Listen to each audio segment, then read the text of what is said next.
एक छोटे से गांव में एक बनिया रहता था। नाम था उसका रामलाल। रामलाल बहुत ही सीधा साधा और भोला भाला था। गांव के चौराहे पर उसकी एक छोटी सी दुकान थी। दुकान में दाल, चावल, मुरमुरे और गुड़ जैसी रोजमर्रा की चीजें मिलती थी। रामलाल की दुकान हमेशा साफ सुथरी रहती थी। उसकी दुकान पर हर कोई आता जाता और उससे हंसी मजाक भी करता था। लेकिन रामलाल को कोई भी धोखा दे सकता था, क्योंकि वह बहुत ही भोला था। रामलाल अपनी दुकान से बहुत खुश था। उसे बहुत ज्यादा पैसे कमाने की चाह नहीं थी। उसे बस इतना ही काफी था कि उसकी रोजी रोटी चलती रहे। एक रात रामलाल अपनी दुकान बंद करके घर जाने वाला ही था। तभी 3 लोग उसकी दुकान पर आ धमके। उन लोगों को देखकर रामलाल डर गया। उनके चेहरे पर क्रोध और आंखों में चालाकी साफ दिखाई दे रही थी। अरे भैया, इतनी रात गए कहां जा रहे हो?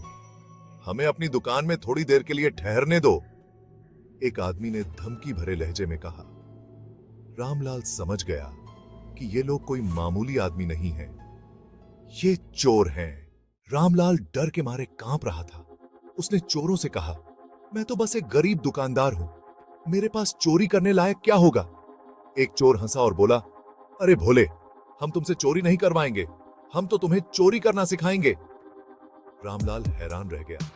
उसने कभी सोचा भी नहीं था कि कोई उसे चोरी करना सिखाएगा। चोरों ने उसे बताया कि कैसे ताले तोड़ने हैं, कैसे घर में घुसना है और कैसे बिना आवाज किए कीमती सामान चुराना है।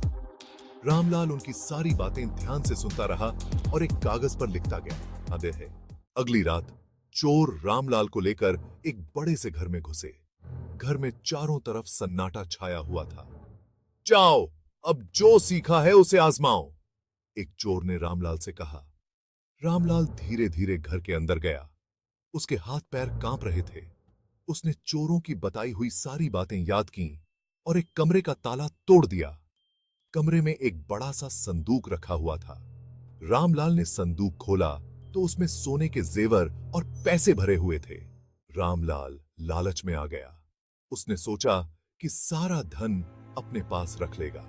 जैसे ही वह धन की पोटली उठाने लगा, अचानक उसके पैर से एक तसला टकरा गया और जोर से आवाज हुई। आवाज सुनकर घर के लोग जाग गए। उन्होंने रामलाल को पकड़ लिया और पीटना शुरू कर दिया। बचाओ, बचाओ,